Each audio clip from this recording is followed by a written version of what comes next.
Welcome back to Approved AF, the licensing podcast, where we unpack stories and strategies that help you level up your mortgage business without all the chaos.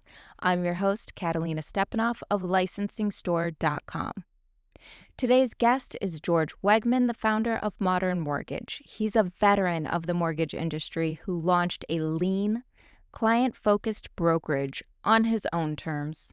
In this conversation, we talk about the mindset shift from corporate to entrepreneur, the realities no one talks about when starting a brokerage, and the power of simplicity, discipline, and communication. Whether you're thinking about launching your own business or looking for ways to run leaner and smarter, this episode is packed full of practical takeaways. So let's get into it.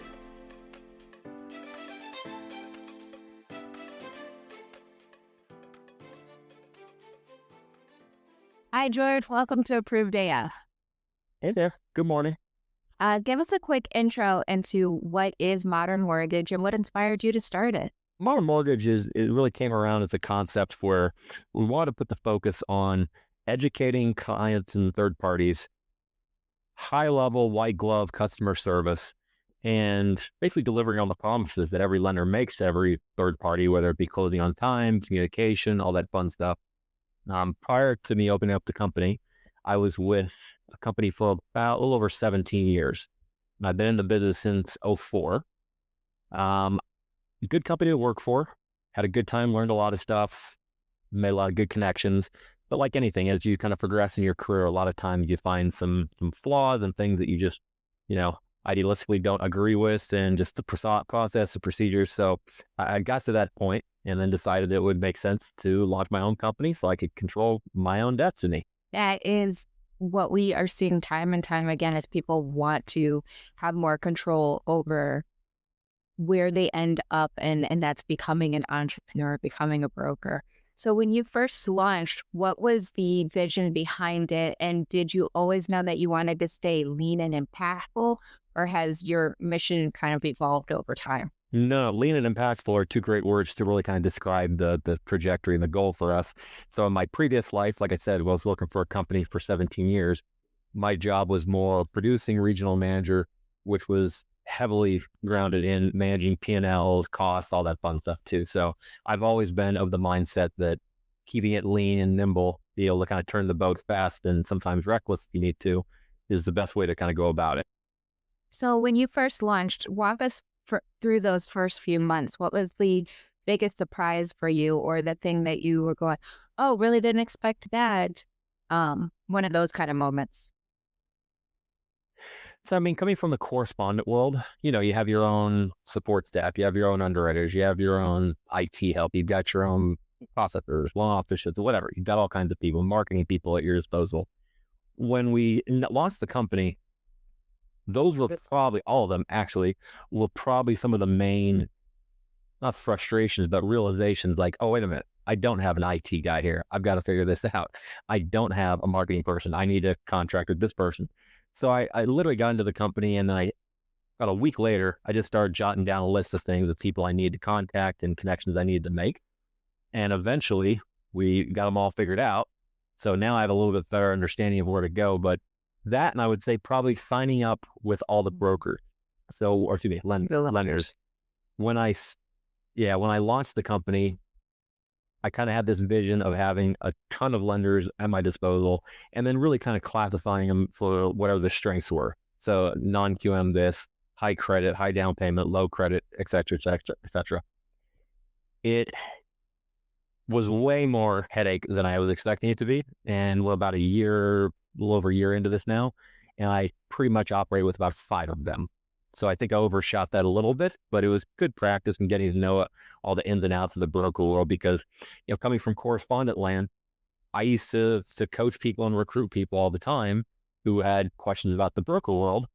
And my response was always, well, why would you want to go someplace with such little control? And nothing could be farther from the truth. Yes, you do lose some of the hands-on stuff, but you gain so much more than just what you lose. So it for me, it was a very worthwhile adjustment. That's really insightful because I think that's kind of the reason why we even launched this podcast, is to give some of that insight as to, being your own boss and how to do that successfully. So I'm really glad we have the opportunity to speak. With everything that happened in your launch and kickoff and kind of finding those adjustments, what helped you stay focused and execute without a massive team behind you? And are there any resources that you kind of picked up along the way that you'd like to share? So I've always been very big on time management, time blocking, using my calendar to its extent. So, I mean, when I jumped into the company, I knew there were going to be long days, long hours, early morning, late night kind of stuff. I literally just lived and died by my calendar and scheduling. So whether it be a Calendly link I have, whether it be just my Outlook calendar or anything, it made life much easier. Not so much easier, but definitely much easier had I not done it that way. So that's probably the best version. Before the podcast started, we ran into some IT issues. Do you want to share that resource for anybody who might not have an IT team behind them? Yeah. So whenever you screw something up on the computer and you're not an IT genius to fix it, like me, there's a website that I use, a company, it's called Geeker, GEEKER.com. You go on there and you basically say, hey, I'm lost. I don't know what the heck I'm doing. Can somebody remote into my computer, hop on a phone call and show me? The downside is they charge by the minute. So you've got to be very on point. You got to be very punctual in what you're trying to get across. Otherwise, that bill can get pretty expensive pretty quick. But it's a great resource. You use it when needed. And again, we tried to do this and I was screwing some stuff up. 4 minutes with them and now we're back to doing this. So it's beneficial. I think that's a wonderful, resource because, again, not all of us have a marketing team or not all of us have an IT team behind us that we can just tap into or make a quick phone call to. So kind of getting those things out there. I know when I'm even just watching a webinar, those little quick hits of information like, oh, I'll jot that down and take a look at it later. So it's a good one. Mm-hmm. So you mentioned time blocking and you mentioned living and dying by your calendar. Are you one of those 4 a.m. kind of guys, or is your day kind of your own?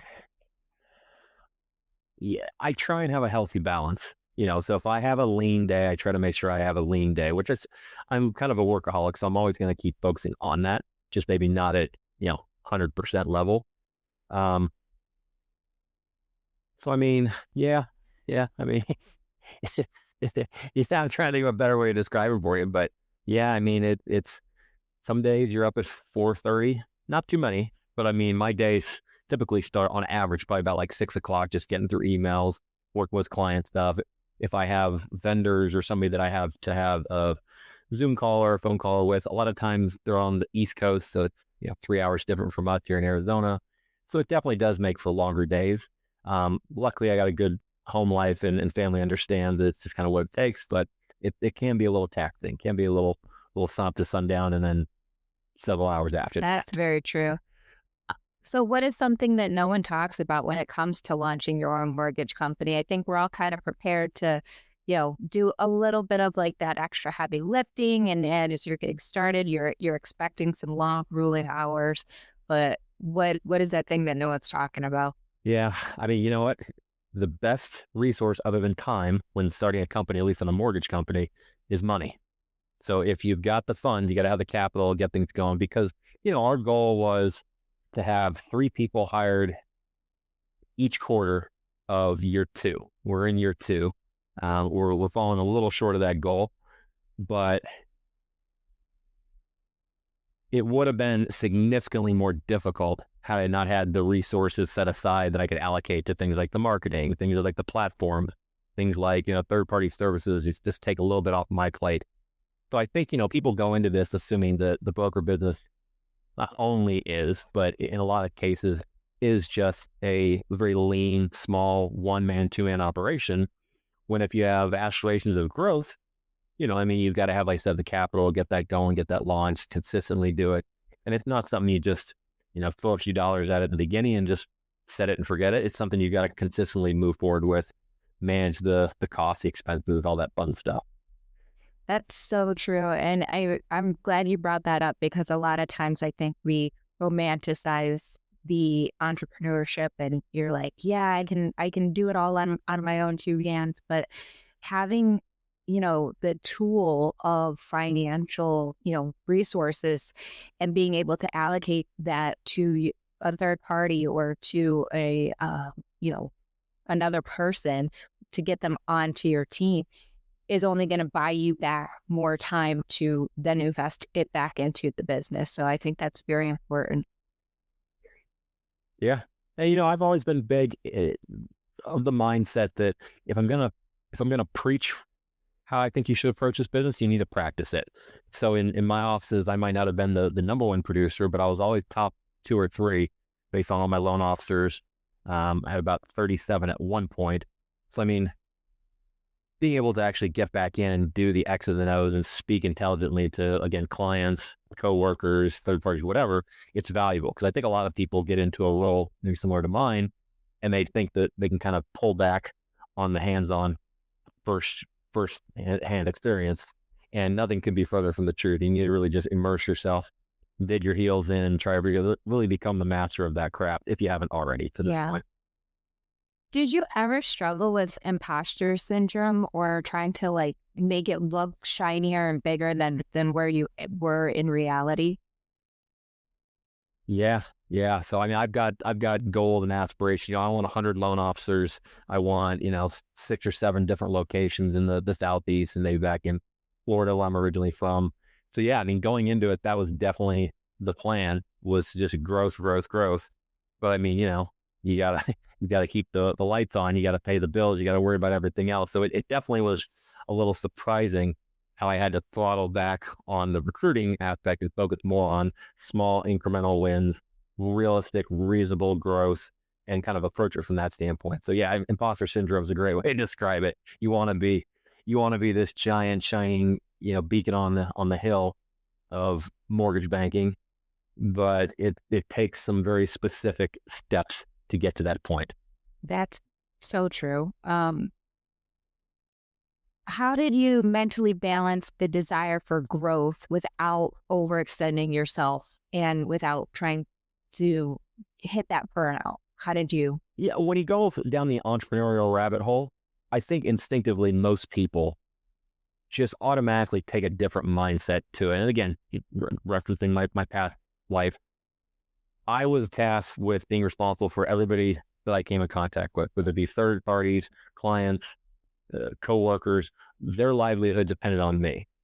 So going the broker route, being a one-man shop to begin with, now we got a couple additional people, but it really reignited a fire for me to kind of get going and really dive in. And to be honest with you, ever since we started the company a little over a year ago, I'm still riding that high. And I don't think I'll probably ever fall off that, just because I like the creation. I like the growth. I like to educate people, I like to help people. So yeah, it's really just kind of keeping the right mindset, frame of mind, and just kind of realizing that, hey, you're now steering this ship. It's your call. If you want to steer it into rough and rocky waters, you want to go smooth sailing, you got to figure out which way you want to go and how you want to build it. So as you started out, you've had the idea of making sure that you had some resources financially in your back pocket. But what was your approach to marketing and visibility without throwing all of your resources to just that one aspect? Sure.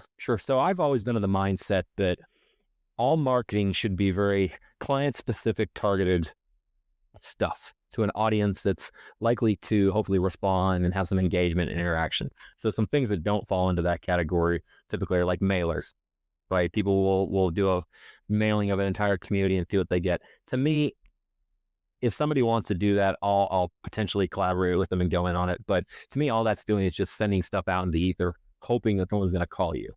So I kind of took a list of all the marketing tactics that I'd worked on before, worked with, and just started kind of crossing the ones off that I didn't feel were to give the most ROI, which I guess is everybody's goal in all marketing. But like you said, not spending the full budget on mailers, Google ads, print material, website and stuff.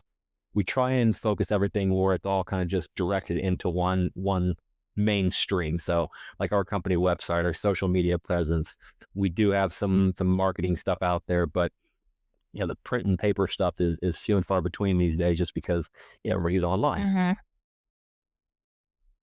And are you controlling all of your online social media space, or have you third-partied that aspect of the game? I started it to begin with, but that was actually one of the things that I kicked off fairly early in the company's infancy. I'm good with social media. I'm not great with social media. It wasn't a focus of mine. It wasn't something I really wanted to allocate a ton of time to.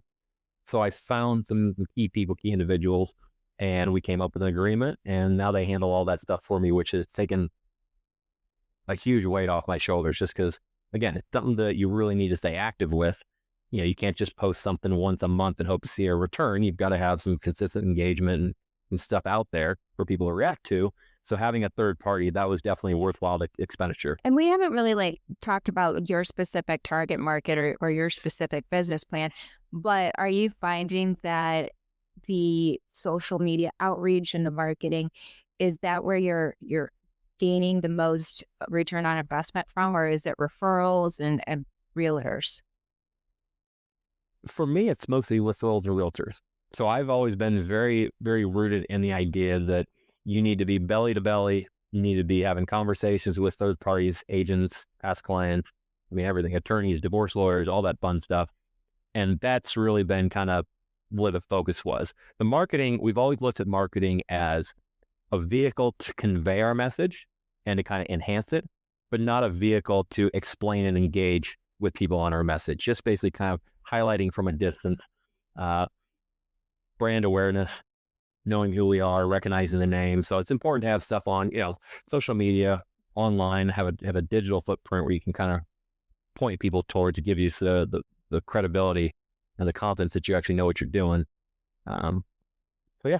Great segue. How did you build trust and credibility when you're the face of the business and the person that was doing all of the work when you just kicked off? Yeah, that probably fits better with your earlier question on, do your day start at 4 a.m. and how they like. So it takes time. In this business, I honestly think the most important thing is communication.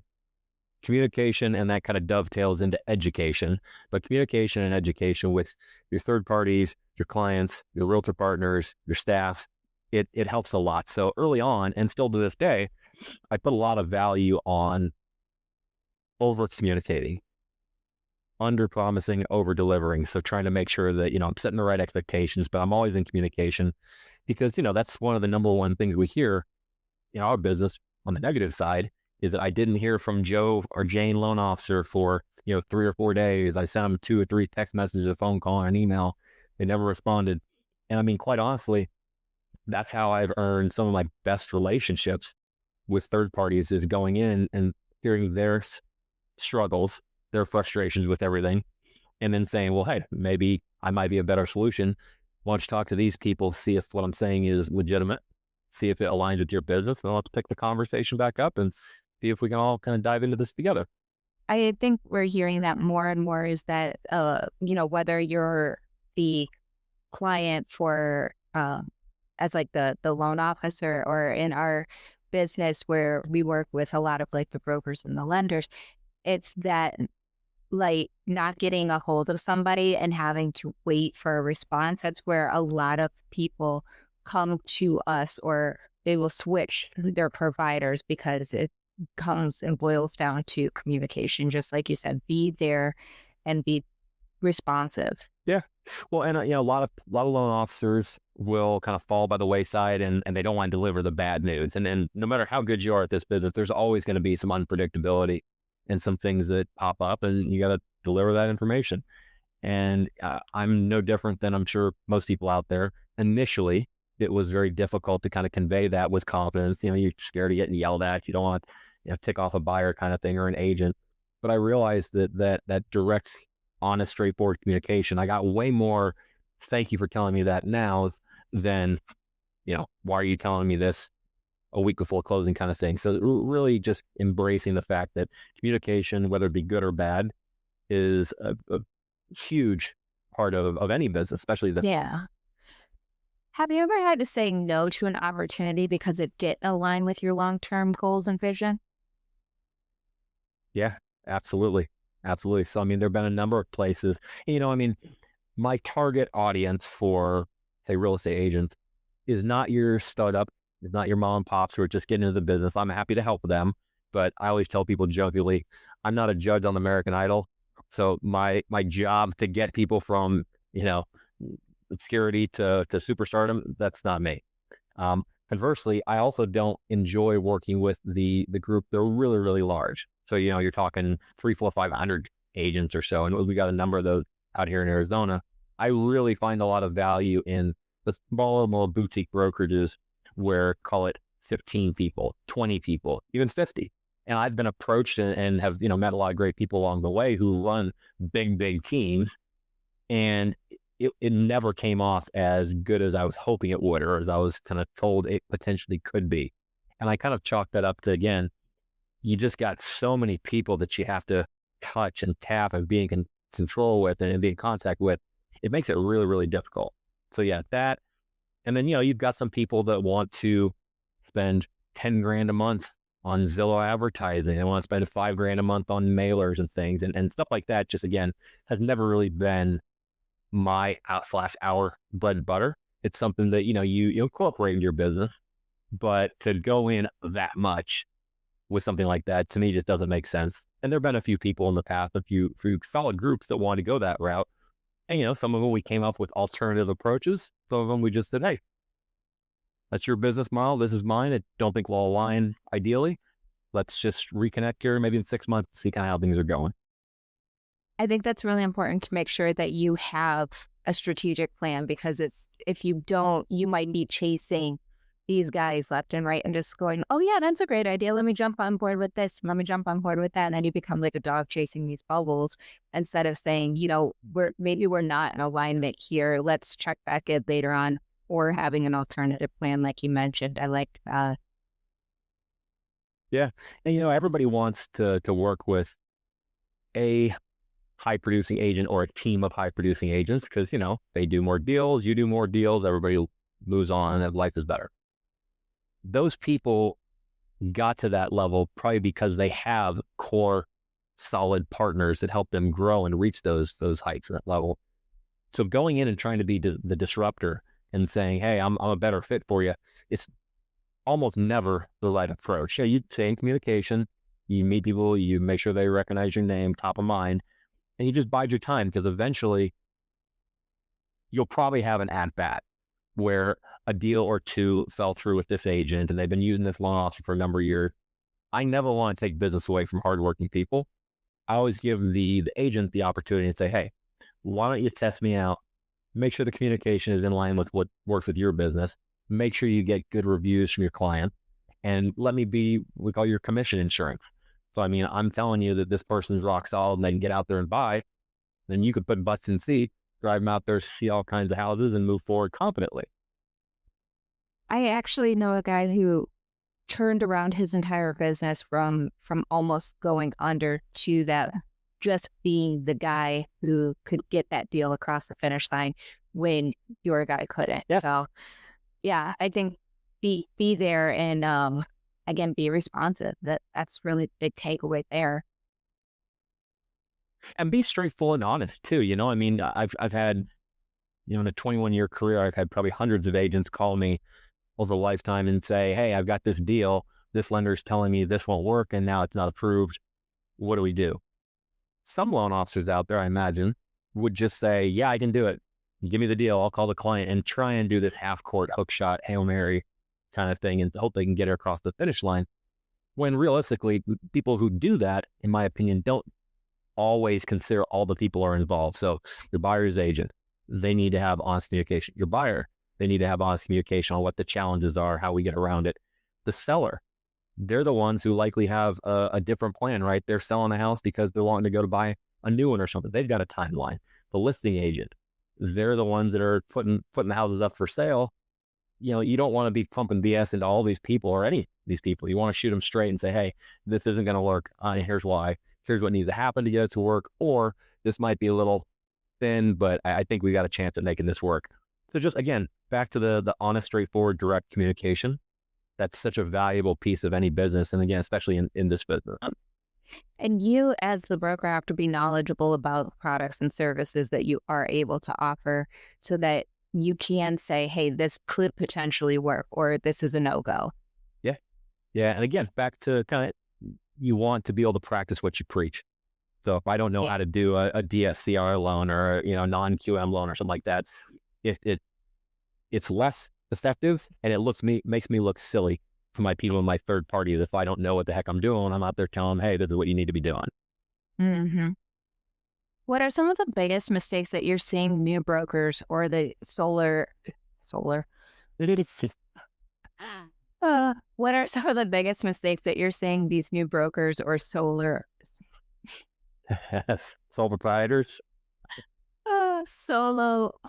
entrepreneurs? There we go. That was one. There we are. When they're just starting off, like, what are some of the biggest mistakes you're seeing them make?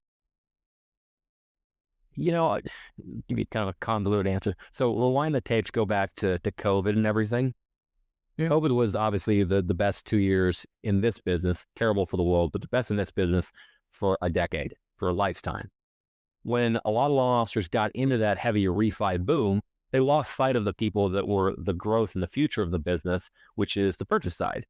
So I think a lot of people, when they start off and they're smaller and they're trying to be, efficient and lean, they target the wrong areas, meaning they go to a place and they, are trying to basically suck the blood out of this turnip, and there just is none. It's just not the most fruitful or lucrative approach. So you really need to sit down and kind of consider, okay, where do I have the best probability of getting business? Not where for the numbers does it say I'm going to get the most business, but probabilistically speaking, what's the likelihood if I get it from XYZ brokerage or ABC brokerage or this agent and that agent? And then honestly, when I decided to launch the company, I went to a lot of my partners, my agents, my buyers, my third parties, and asked them, said, hey, because of X, Y, and Z, I've decided to launch my own company that'll give me more autonomy to set certain things, margins, costs, speed, time, everything, all that fun stuff. Would you continue your trust in me moving forward to be your person for your lending need, your all the fun stuff? And resoundingly, so many of them will like, absolutely. Yeah, I mean, you upgrading your availability and your ability to provide a better service is huge. So that definitely helped out a lot. What's one decision that you made early on that has paid off for you in a big way? One decision that's paid off in a big way. I think, I won't say it's a decision, I'll say it's a realization. I realized a long time ago that, and I feel like I'm a fairly intelligent human being. I know this business pretty much in and out, but I'm never claiming to be the smartest guy in any room. So really leaning on your support, whether that just be literally my fiance who's, in 2 rooms over kind of thing, or my processing team who's fantastic, really leveraging those people has made life a lot easier, more so than any of the production goals or the marketing spend on this. Having people that will take those things off your plate and are just better at it than I am is very valuable. Been very valuable to me. I really like that, partnering with the right people. And that goes along with hiring the right people too. When you sit down in front of a loan officer and you're hiring, whether they've been in the business for a long time or they're just getting started or getting back into it or what have you, essentially it's a sales approach where they're trying to sell me on why they're a good fit. I'm trying to sell them why they're on a good fit. You really have to do your due diligence. For the longest time, I was the worst at hiring people, with loan officers, because I wanted to give everybody a chance and thought, oh, you're going to be fantastic. I have tons of realtors I'll put you up. But you don't see the lackadaisical approach. You don't see how they don't return phone calls, on a Saturday afternoon when if an agent's working and a buyer's shopping, you should be available. Yeah. It's hard because you want to just look at one aspect, and maybe that's like a resume, or maybe they're on the younger side and you want to give them that chance, but they are now reflecting your business and your reputation. What is something that you've kind of now put in place as you're looking to add a team member on that is kind of a guide for you to say this is not going to be a great fit or this is going to work out? Sure. So, I mean, the number one is where they've been in the past. If these are call center individuals who are being fed business, great. But this is way more organic. This is, you hunt what you eat, you kill what you eat, and you go out there and you aggressively pursue it. So, I mean, knowing where people have come from, knowing their background and their experience is definitely an important part. Trying to think of the best other options on that. I mean, realistically, that's a big piece of it. Where did the business come from? Who have you worked? Yes, production's important, but our markets fluctuate. So somebody's 2024 may not look the same as their 2025 and won't look the same as 2026. So you want to see some forward growth and progress. If somebody's been closing one deal a quarter for the last 5 years, we might not be in alignment. So I want someone that's a little bit hungrier, somebody that's wanting to get after it and needs the coaching and wants the coaching, wants the inspiration, wants the tough love to kind of keep you going and on that right track. All that stuff kind of falls into what you look for when you hire someone. If you turn a blind eye to any of that stuff, if I didn't care that they worked at a bank and were getting their stuff, if I didn't know that they're not a great communicating, if I didn't know they can't organically create business on their own and get it closed effectively, then that's on me. You really got to do some research. And I would tell people all the time, say, hey, I'm a big referral guy. Who can I speak to that'll speak on your behalf? Agents, past clients. And most people are very receptive to that. And if they're not, that's a red flag. If one of your buddies came to you and they said that they wanted to launch their own brokerage, what's one thing you would tell them that they had to do and one thing you would tell them, skip it? Yeah, don't do it. Come work for me. I'll be much better at it than you are. Have your goals very specifically defined. You're never going to have them all the way to that point when you first start. You learn things, you develop things, you evolve, and it gets bigger and better moving forward. But going into it, having a very clear understanding of, hey, what your why is, why you want to do this. Like if you're going into this business and you just want to make more money, that's one thing, but it might not always be the most successful. If you're going into it because you want to help more people, you want to educate more people, you want to help people make better financial decisions, I think that's all invaluable. I've gone so far as, I've even been a guest speaker at a number of high schools in Arizona that don't have curriculum in personal finance. How do you balance a checkbook, which nobody balances a checkbook anymore because people do it online, but the same stuff, tax returns. How do you fill out a simple little things like that. How do you go through and do you actually know how to create a budget? Do you know what to look for? And sometimes it's as simple as things like, do you know what the difference between gross pay and net pay is? So it's the whole spectrum of things to really educate people and get them a little bit more, savvy at why they're making these decisions. And then on the other side too, if you make not the wrong decision, but if you don't put enough thought into it, the outcome could be way worse than you're expecting. And a mortgage isn't something that you can just one day turn off and say, all right, I'm done paying. So you've got to really be dialed in to make sure that what you're doing is successful and will fit your needs. Mm-hmm. You are making a big impact in your area, in your market.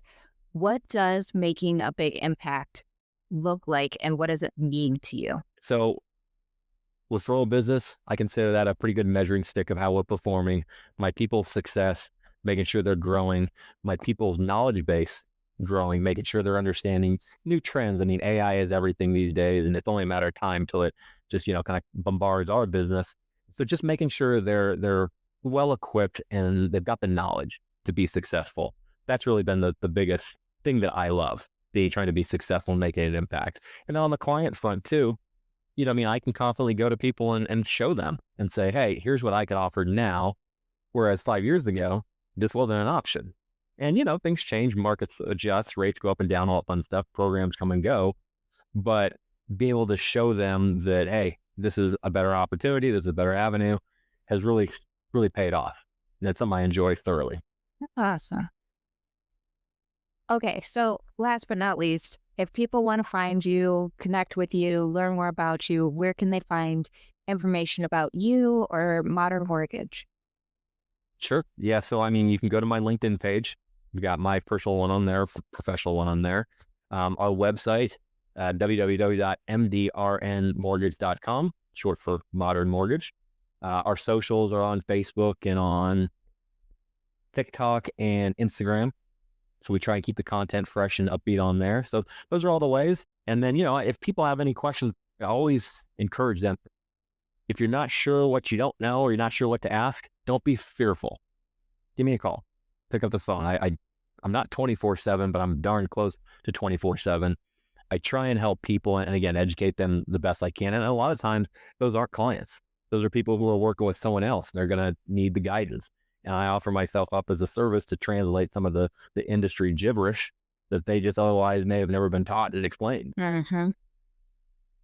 It's so nice to have that connection, that person-to-person connection. It's so nice to have a mentor or a leader in the community. So again, if anybody is out there listening and they're confused, you can hit us up on our email or DMs, find us on Instagram, and I'll put all of the contact information in the show notes here.